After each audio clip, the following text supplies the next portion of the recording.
Hi once again, everybody, and welcome to the Jim Walden Show. Jim's all dried out today, and if you weren't in Ames to see the game against Nebraska, you missed an absolutely historic event, a great victory for Iowa State. And Jim, it may be the greatest victory in Iowa State history. I know that superlatives are easy after you've won a big game, but this one certainly would match up with any other one along the way, I would think. Well, it's my 6th year. It's the biggest one for me. Now, I can't speak for all those past years and other athletes who would always say, I don't get into that, Pete, but at the moment, it's not any bigger for me, and certainly our whole program of terms of our coaches and our fans and the loyal ones. And I was just sitting here thinking how life is just like that thing. One day, some days you're dry and some days you're all wet. But it was a marvelous win, by a good win. Our football team played so good yesterday, played the way we had envisioned them playing. Dominant on defense with everybody stepping up. Our kicker kicked the ball over the bar when he's supposed to, and our offense just gutted it out against a very, very, very good football team. So there are victories and there are victories, and to me this was a really good one.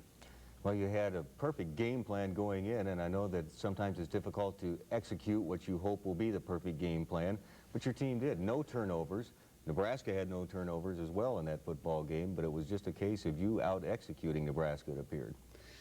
Well, you know, you just get involved with it. You ask yourself how you do that, because I'm telling you now, I'm like Coach Devane. This is a good football team. Going into this ball game, I would not have argued with this statement. Still don't know if I can.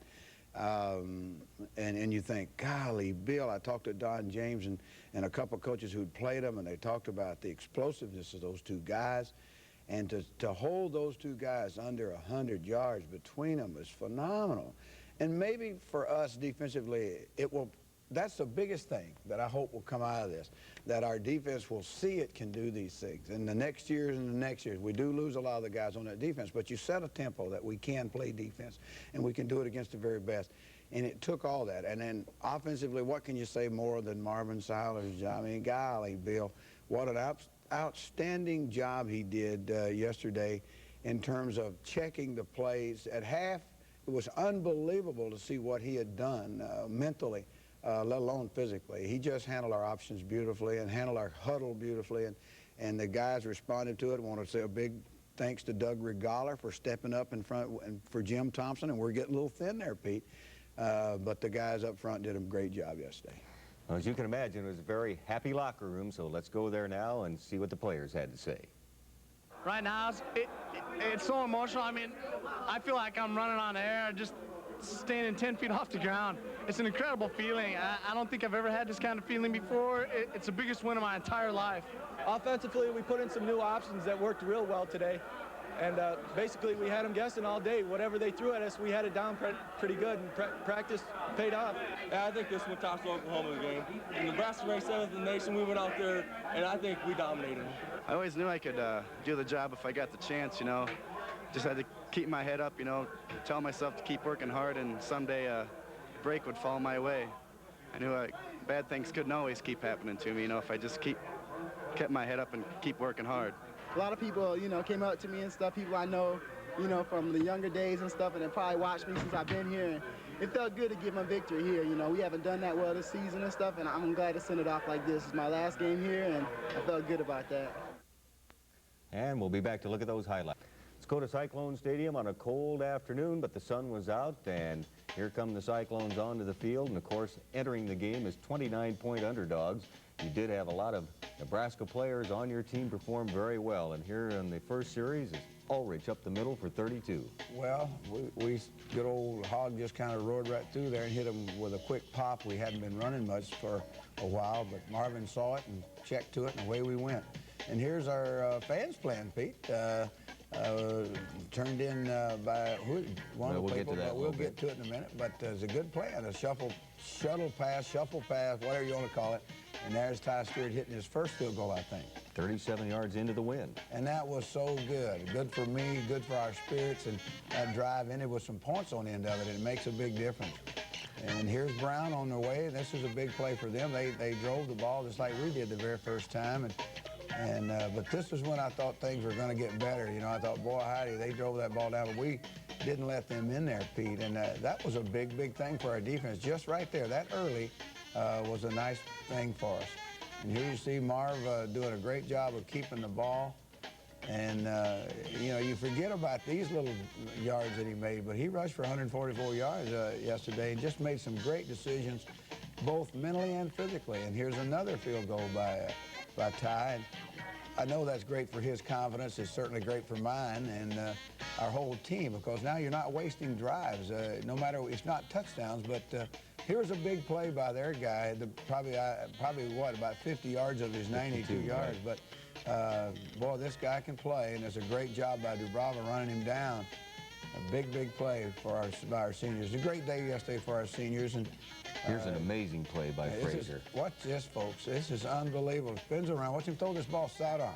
Look at that. I mean, my goodness, that's a great, great play. I thought he grounded the ball and realized, looking quick, I thought he just threw the ball away, and I was going to start screaming grounding, and he hit that fullback right in the belly with it. And here you see Ulrich, looked like face bar there, but another big pop for him. He had a big day. He had 105 yards rushing, and that's kind of what we expect out of those two positions, about 300 yards of offense. And old Ty keeps doing his thing and knocking them through there, so that was good. 45-yard field goal. It's 10-9 in favor of Nebraska, and after a short Husker punt, here's Marv underneath again, this time to Patterson. Well, this is our old shuffle pass out of the trips formation, and we just tried to keep them off balance, to slow that rush up to Trev Alberts and the guys, because they're good up front, push pressure on you, and there was a big field goal, and that means really big, because that puts us ahead, Pete.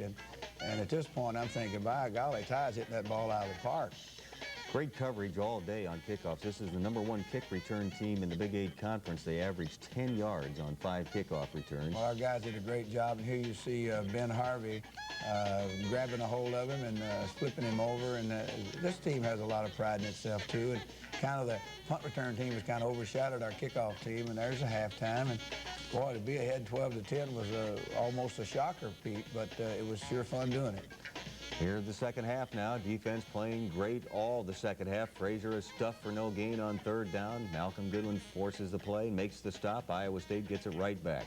Well, another big draw. This was a big 3rd down draw, I think. And, you know, when you can run plays on 3rd down for 15, 18 yards, you don't have to pass. And this one, we got some pressure from it looked like from outside our left offensive tackle, our left tight end. So I'll have to look. I don't know who would have to, but this was a big turning point, Pete, because when they blocked that field goal, they came away with nothing.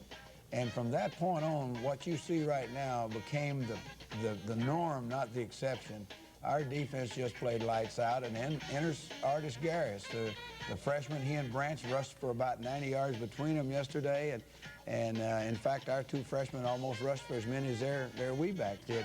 Here was a call I wished I had back, certainly, since we didn't make it, but we had talked about the next time we got into a heavy duty, maybe take the ball outside. And boy, watch the defense come here, Pete. They just are swarming around. Look at the people come, and you just could just feel it over there that there wasn't that much emotion involved, but boy, was there some great feeling, determination. And here's a big pivotal play. Watch him push this guy. We got caught in the triple. He executed it beautifully. Gave him the old Marv Seiler stiff arm, which he's becoming famous for. And I think everybody in the stands kept waiting, wondering how come they didn't catch him sooner. We laugh about Marvin's speed, but look at him, how he clutch that ball. You're not going to knock that ball out of his hand. He's been waiting for 50 yards for somebody to catch him. But what a big, big play, and certainly the pivotal play. And what a great effort by this young man yesterday. The pivotal play of the 80s and 90s, I think.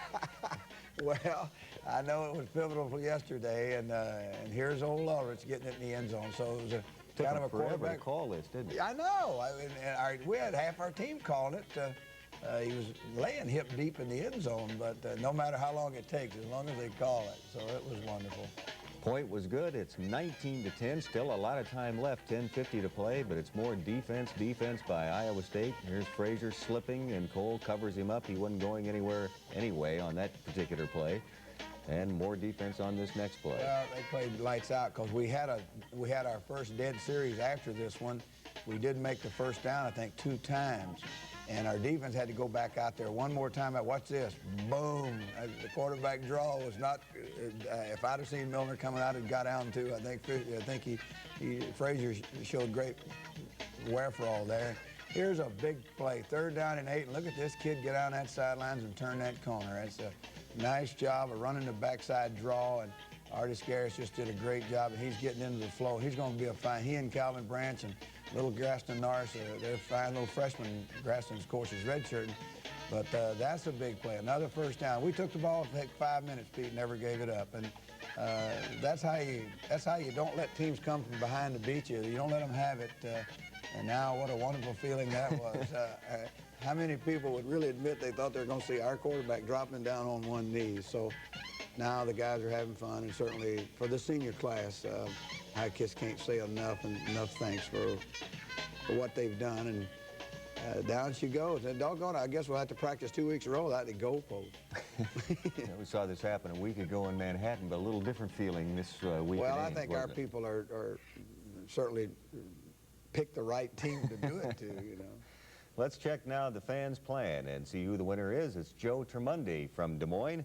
And as Jim alluded to a little bit earlier, this is a we shuffle had pass. Yeah, we had the shuffle pass, but we never thought about it out of the bone, sprint out of the bone. And lo and behold, here came Joe.